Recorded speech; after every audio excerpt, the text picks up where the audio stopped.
Paint.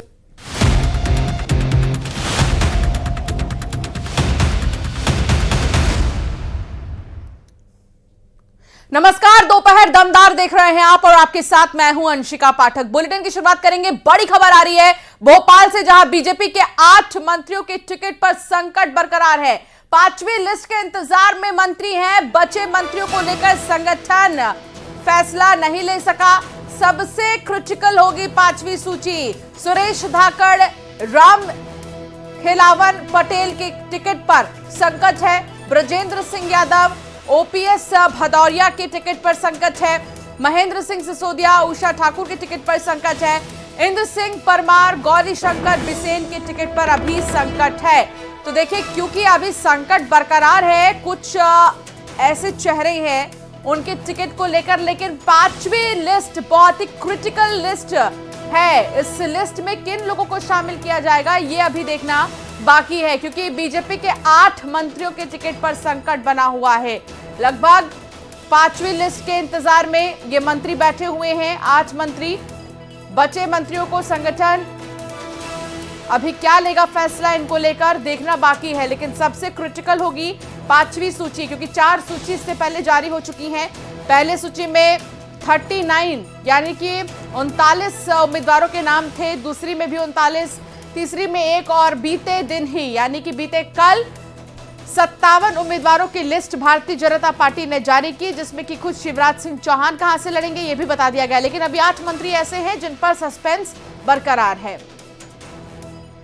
Shailendra हमारे संवाददाता हमारे साथ जुड़ गए हैं, शैलेंद्र भदौरिया। शैलेंद्र, बात करें अगर 8 और मंत्रियों की, तो उन पर अभी सस्पेंस बरकरार है कि क्या उन्हें टिकट दिया जाएगा या फिर नहीं, क्योंकि 57 उम्मीदवारों की लिस्ट जब जारी की मध्य प्रदेश में बीजेपी ने, तो हमने एक चीज देखा, वो ये कि किसी भी पुराने लोगों के टिकट ज्यादा नहीं काटे गए हैं रेशियो के हिसाब से। अगर हम देखें तो क्या 5वीं लिस्ट में भी इस चीज की उम्मीद करें? देखिए, बिल्कुल अंशिका, आपने ठीक कहा कि कल जिस तरीके से 57 प्रत्याशियों की सूची घोषित होती है, उसमें से 24 मंत्रियों को फिर से टिकट दिया गया। मुख्यमंत्री शिवराज सिंह चौहान को टिकट दिया गया, विधानसभा अध्यक्ष गिरीश गौतम को भी टिकट दिया गया, लेकिन 8 मंत्री ऐसे थे जिनको टिकट नहीं दिया गया, यानी वो सूची में उनको शामिल नहीं किया गया। ये बताता है कि कहीं ना कहीं अंदर खाने कुछ सुगबुगाहट जो है वो चल रही है, या तो इनके विधानसभा क्षेत्र बदले जाने हैं, या कुछ लोगों का परफॉर्मेंस खराब या उम्र का हवाला देकर उनके टिकट काटे जा सकते हैं। क्योंकि सबसे सीनियर मंत्रियों शुमार जो है गौरी शंकर बिसेन इस सूची में है। मध्य प्रदेश सरकार के पंचायत मंत्री महेंद्र सिंह सिसोदिया का नाम है, ओपीएस भदौरिया इसमें, राम खेलावन पटेल है, शिक्षा मंत्री इंदर सिंह परमार है, संस्कृति मंत्री उषा ठाकुर समेत जो 8 मंत्री हैं वो उनके टिकट काट गए। हालांकि कुल मंत्री 9 है, लेकिन यशोधरा राजे सिंधिया जो मध्य प्रदेश सरकार में खेल मंत्री थी, वो पहले ही अस्वस्थ होने के कारण अपने टिकट को लेकर मना कर चुके हैं कि उनको चुनाव नहीं लड़ना है। लेकिन जिन 8 लोगों के टिकट अभी होल्ड किए गए हैं, उसमें से 4 जो है वो सिंधिया समर्थक मंत्री हैं। हालांकि इसको लेकर बीजेपी से जब सवाल किया गया तो उन्होंने कहा कि आला कमान उचित समय आने पर उचित निर्णय लेगी। उन्होंने कहा कि अभी आचार संहिता लगी है, अभी सूचियां आना बाकी है, संभवतः आने वाली सूचियों में इन लोगों के नाम होंगे। इनके भविष्य के बारे में क्या फैसला है ये आला कमान तय करेगा। अगर उसके दूसरी तरफ अगर हम कांग्रेस की बात करते हैं तो कांग्रेस कह रही है कि बीजेपी जिसको चाहे टिकट दे, उन्हें कोई फर्क नहीं पड़ता, लेकिन उनका तो केवल एक ही उद्देश्य है कि बीजेपी को हराने के लिए मैदान में है। लेकिन जिस तरीके से अगर पहली 3 सूचियों की बात करें तो जो आकांक्षी विधानसभा सीटें थी उन पर जो है नए प्रत्याशी घोषित किए गए, तो वो ज्यादा चौंकाने वाले नहीं थे। हालांकि चौंकाने वाले केवल ये थे कि केंद्रीय मंत्री और सांसदों को मैदान में उतारा गया था। लेकिन जब चौथी सूची जारी होती है और उसमें सारे सिटिंग एमएलए सिटिंग जो थे उनको अगर टिकट दिया जाता है, 24 मंत्री उस सूची में शामिल होते हैं, तो 8 ये मंत्रियों के टिकट होल्ड पर क्यों किए गए, ये जो सवाल है वो राजनीतिक गलियारों में बड़ी तेजी से उठ रहा है। हालांकि इसका क्या परिणाम होगा ये तो आने वाला वक्त बताएगा, लेकिन बीजेपी साफ तौर पर यह कह रही है कि अभी पूरी सूचियां जारी नहीं हुई, आचार संहिता लगी है, जल्द ही इनके ऊपर निर्णय हो जाएगा। लेकिन जिस तरीके से पहले ये कयास लगाए जा रहे थे कुछ मंत्रियों के टिकट कट सकते हैं, उसको लेकर देखिए चौथी सूची जारी करके बीजेपी ने ये तो साबित कर दिया कि पुराने चेहरों पर इन ओल्ड इज गोल्ड के साथ बीजेपी खड़ी नजर आ रही है। लेकिन कुछ चेहरे जो हैं जिनको लेकर अभी लगातार संशय बना हुआ है। तो इंतजार अभी बाकी है, क्योंकि 5वीं लिस्ट बहुत ही क्रिटिकल होगी और देखना होगा कि उस लिस्ट में किसके नाम शामिल होंगे। शुक्रिया बहुत आपका शैलेंद्र। तो दिल्ली से बड़ी खबर आ रही है, पितृपक्ष के बाद कांग्रेस अपनी पहली लिस्ट जारी करेगी। 12 से 13 अक्टूबर को कांग्रेस केंद्रीय चुनाव समिति की बैठक है और छत्तीसगढ़ मध्य प्रदेश की सीटों पर चर्चा होगी। इसमें प्रत्याशियों के नामों पर बैठक में मंथन होगा। 7 सितंबर को सीईसी की बैठक हुई थी। एमपी की 103 सीटों पर उम्मीदवार तय हुए थे और बाकी सीटों पर उम्मीदवारों पर मंथन होगा। पितृपक्ष के बाद कांग्रेस उम्मीदवारों की जो लिस्ट है वो जारी करेगी। तो अब देखना है, इंतजार अभी बाकी है। छत्तीसगढ़ और मध्य प्रदेश की सीटों पर बातचीत अभी अगर देखें तो कई ऐसी सीटें हैं, चल रही है बातचीत। उसमें कांग्रेस पितृपक्ष के बाद उम्मीदवारों की जो लिस्ट है वो जारी करेगी, बताया जा रहा है। इससे पहले जब 7 सितंबर को मीटिंग हुई थी सीईसी की, तो इस मीटिंग में 103 नाम ऐसे हैं जिनको लेकर चर्चा हुई थी। एमपी की 103 सीटों पर उम्मीदवार तय हो गए थे कहा जा रहा है, लेकिन अभी बाकी है ऐलान करना कि आखिर कौन कहां से चुनावी मैदान में होगा।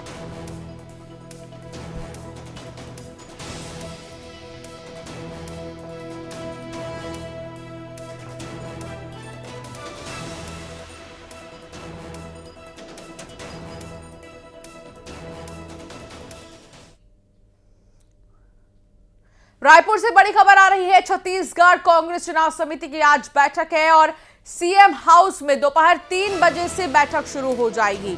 मुख्यमंत्री भूपेश बघेल, उप मुख्यमंत्री टीएस सिंहदेव, कांग्रेस राज्य प्रभारी कुमारी सैलजा, प्रदेश अध्यक्ष इसमें शामिल होंगे। चुनाव के ऐलान और बीजेपी की सूची जारी होने के बाद दबाव बढ़ा है। नवरात्र में पहले ही दिन कांग्रेस की पहली सूची जारी हो सकती है। तो अब देखिए, कहा जा रहा है कि कांग्रेस की पहली सूची जारी हो सकती है बहुत जल्द। नवरात्रि में पहले ही दिन जारी हो सकती है कांग्रेस की सूची।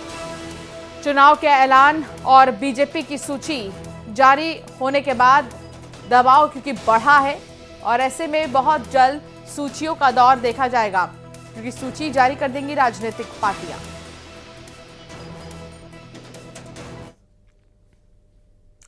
तो पूर्व मंत्री पीसी शर्मा ने कांग्रेस की सूची जारी करने को लेकर कहा कि श्राद्ध पक्ष के बाद कांग्रेस की सूची जारी हो सकती है।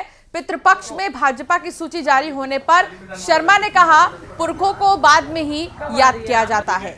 बाकी की 6 पे भी ऐलान कर दिया। कांग्रेस का नंबर कब? एक हफ्ते में हम जारी करेंगे, तो मैं समझता हूँ 15 के आसपास जब कड़े दिन समाप्त होंगे तब आने की संभावना है। तो मुख्यमंत्री जी कह चुके हैं, मैं बहुत याद आऊंगा कि सब तैयारी उनकी वही कि बाद में याद आऊंगा। ये पुरखों को बाद में याद करते हैं ना, चले जाते हैं। तो ये नहीं मानते हैं क्या बीजेपी के लोग? कौन? ये अपनी सुविधा के अनुसार सब चीजें मानते हैं। पन्ना के अजयगढ़ क्षेत्र के सुनहरा गांव में दीवार धंसने से बड़ा हादसा हो गया, जिसमें 2 बच्चों की मौत हो गई है, साथ ही एक महिला गंभीर रूप से घायल हो गई है। घायल महिला का सामुदायिक स्वास्थ्य केंद्र में इलाज कराया जा रहा है। तो एक महिला गंभीर रूप से घायल हुई है, जिसका इलाज अभी कराया जा रहा है।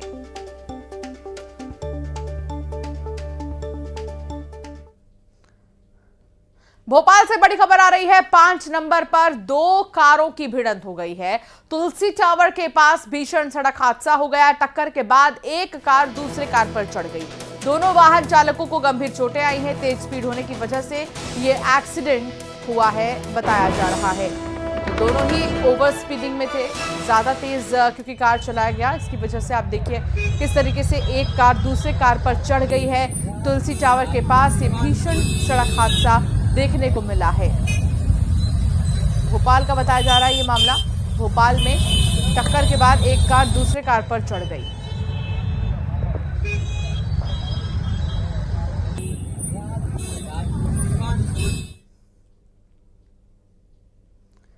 छतरपुर में एक प्रधान आरक्षक का शराब पीते हुए वीडियो सामने आया है। गोयरा थाने में बैठकर प्रधान आरक्षक शराब का पैग लगाते हुए नजर आ रहा है। आरोप तो यह भी है कि ब्रजेश यादव नाम का ये पुलिसकर्मी रोज रात में थाने में बैठकर इसी तरह शराब के जाम छलकाता है। वीडियो सामने आने के बाद अब कई सवाल खड़े हो गए हैं।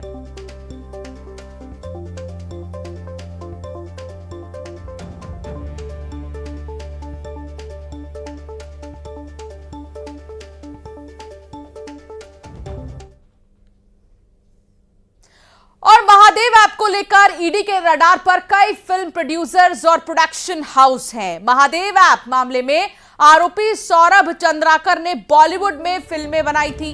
अब सौरभ चंद्राकर के कनेक्शन ईडी तलाश रही है। आपको बता दें कि रणबीर कपूर को समन भेजकर पूछताछ के लिए बुलाया था। इस मामले में जांच एजेंसी ने कई शहरों में छापेमारी भी की थी, करोड़ों रुपए बरामद किए थे। ये मामला तब सामने आया जब ऐप के प्रमोटर सौरभ चंद्राकर की शादी का वीडियो लीक हुआ है। केंद्रीय जांच एजेंसी जांच कर रही है कौन कौन दुबई में शाही शादी में गया था और किसे सट्टेबाजी से कमाए गए पैसों से पेमेंट किया गया, ये भी जानने की कोशिश हो रही है। तो रडार पर कई सारे सेलिब्रिटीज आ चुके हैं। महादेव ऐप का ये पूरा मामला है, जहां रणबीर कपूर हो या फिर हिना खान हो, उमा कुरैशी के साथ साथ कपिल शर्मा तक रडार पर है। ईडी के समन भेजा गया है ईडी की तरफ से। हालांकि रणबीर कपूर ने समय मांगा है ईडी से, अभी ईमेल कर 1 हफ्ते का समय मांगा है।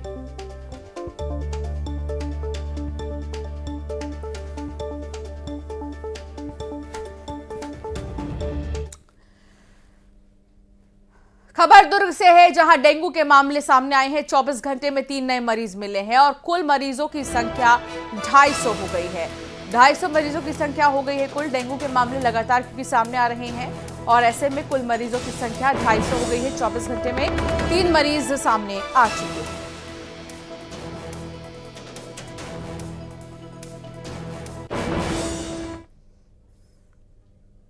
रायपुर के एक निजी विश्वविद्यालय में कुछ युवकों का दबंग अंदाज देखने को मिला। मारपीट का मामला सामने आया है। 2 युवकों को पुलिस ने गिरफ्तार भी किया है। मारपीट का वीडियो वायरल हो रहा है और मंदिर हसौद थाना क्षेत्र का मामला है। फरार आरोपियों की तलाश में पुलिस जुटी है। फिलहाल आप देखिए इस वीडियो को। ये एक प्राइवेट यूनिवर्सिटी के पास का बताया जा रहा है। यहाँ पर एक युवक को किस तरीके से 3-4 युवक पीटते हुए नजर आ रहे हैं। आप देखिए, सबसे पहले ये युवक यूनिवर्सिटी में पढ़ने के नाम पर दबंगई कर रहे हैं। इनमें से 2 लोगों को पुलिस ने गिरफ्तार कर लिया है।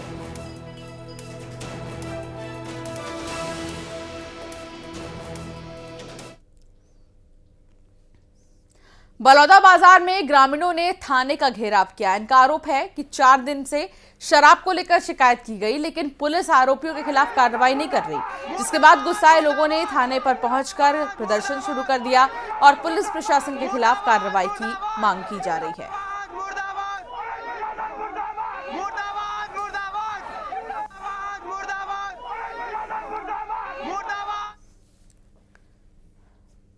खबर बलरामपुर की है, जहां 60 टन अमोनियम नाइट्रेट बरामद किया गया है। 2 ट्रकों से ये विस्फोटक सामग्री बरामद हुई है। पुलिस ने 3 आरोपियों को गिरफ्तार भी किया है। बताया जा रहा है कि दोनों ट्रक मध्य प्रदेश के सिंगरौली जा रहे थे, एक बमेतरा से, जबकि दूसरा ट्रक विशाखापट्टनम से आ रहा था। पुलिस को दोनों ट्रक के पास विस्फोटक सामग्री से संबंधित कागजात नहीं मिले, जिसके बाद ये कार्रवाई की गई है।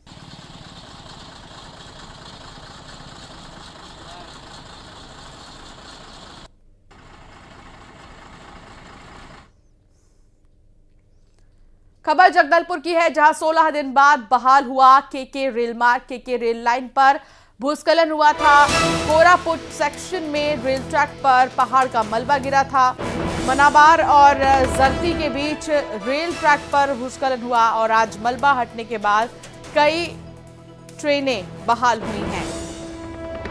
एक बार फिर से शुरुआत हो गई है रेल लाइन की, और क्योंकि यहां पर भूस्खलन की वजह से रेलवे ट्रैक कंस्ट्रक्शन का काम चल रहा था और जैसे ही ये काम खत्म हुआ वैसे ही ट्रेनों को बहाल कर दिया गया।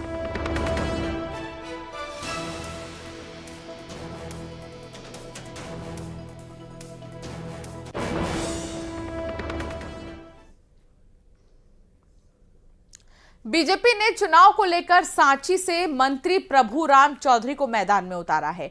टिकट फाइनल होने पर प्रभुराम चौधरी ने कहा कि पिछले चुनाव के मुकाबले इस बार भी रिकॉर्ड वोटों से जीत होगी। सुनिए उन्होंने क्या कुछ कहा। एक बार फिर बीजेपी ने सांची विधानसभा सीट पर प्रभुराम चौधरी के नाम पर मोहर लगाई है। सर, जो चौथी लिस्ट आई उसमें आपका नाम भी निकल कर आया। क्या लगता है कि आपको कि जो रिकॉर्ड पिछली बार बना था वो कायम रख पाएंगे आप?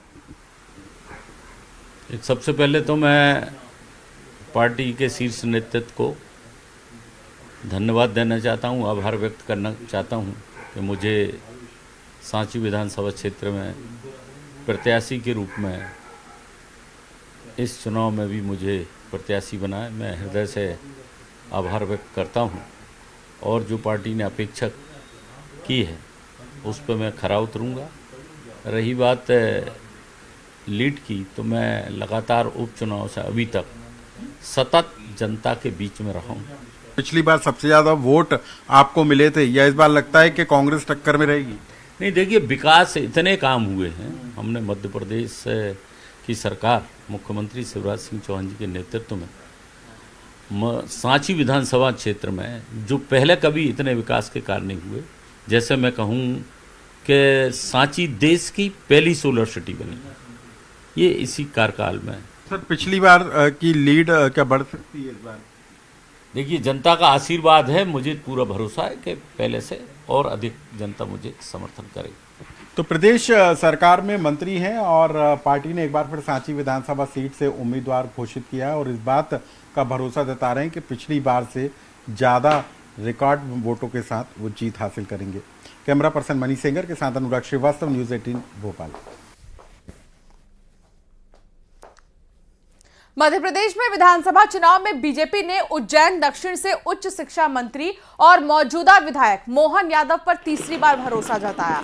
एक बार फिर मौका मिलने पर मोहन यादव ने कहा कि इस बार पिछले बार के रिकॉर्ड को डबल करने का हमने संकल्प लिया है और ये खुशी, ये जश्न आप देखिए किस तरीके से उज्जैन में मनाया गया और संकल्प भी ले लिया है मोहन यादव ने कि इस बार रिकॉर्ड तोड़ जीत होगी।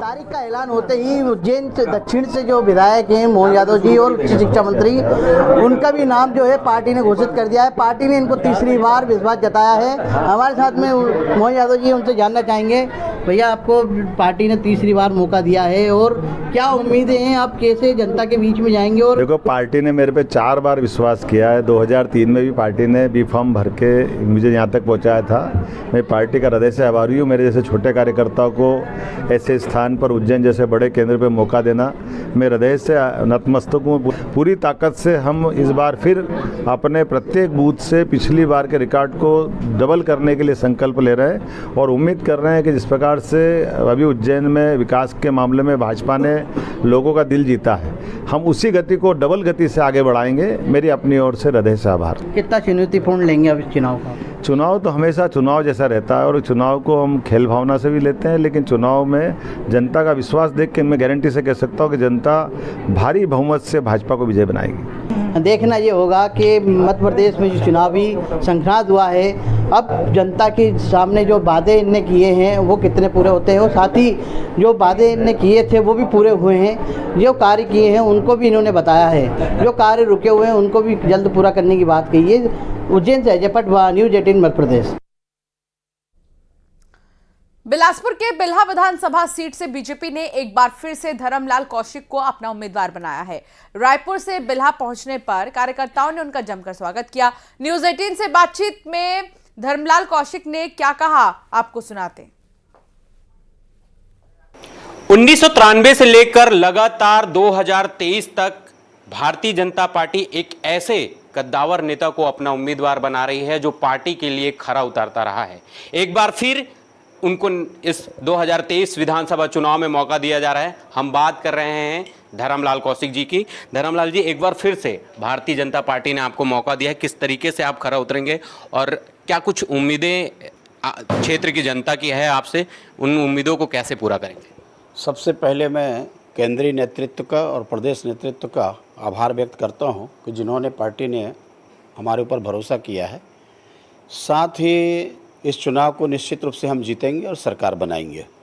जहां तक क्षेत्र के विकास की बात है तो मैं गर्व के साथ कह सकता हूं, दावे के साथ कह सकता हूं कि ये विकास क्षेत्र के लोगों का जो विकास है, इसका श्रेय मैं उन लोगों को देता हूं, क्योंकि कांग्रेस को एक बहुत लंबे समय देने के बाद में ना सड़कें बन पाई, ना नहरें बन पाई, ना स्कूल बनाए, लिमिट में एक हमारे सब स्टेशन और आज जो चहुमुखी विकास हुआ है तो वास्तविक में इसका जो श्रेय जाता है क्षेत्र की जनता को जाता है, जो आशीर्वाद प्रदान करते हैं और उनके आशीर्वाद से क्षेत्र का विकास हो रहा है। क्या लगता है, क्या उम्मीद करें 2023 चुनाव में, क्योंकि 7 और 17 नवंबर को मतदान होना है, 3 दिसंबर को परिणाम आना है?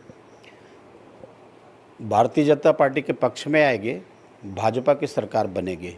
कांग्रेस से सब उब चुके हैं। जिस प्रकार से झूठ, लबारी और असत्य ये सबका ये सरकार में को देख लिया है कि किस प्रकार से झूठ बोल रही है सरकार।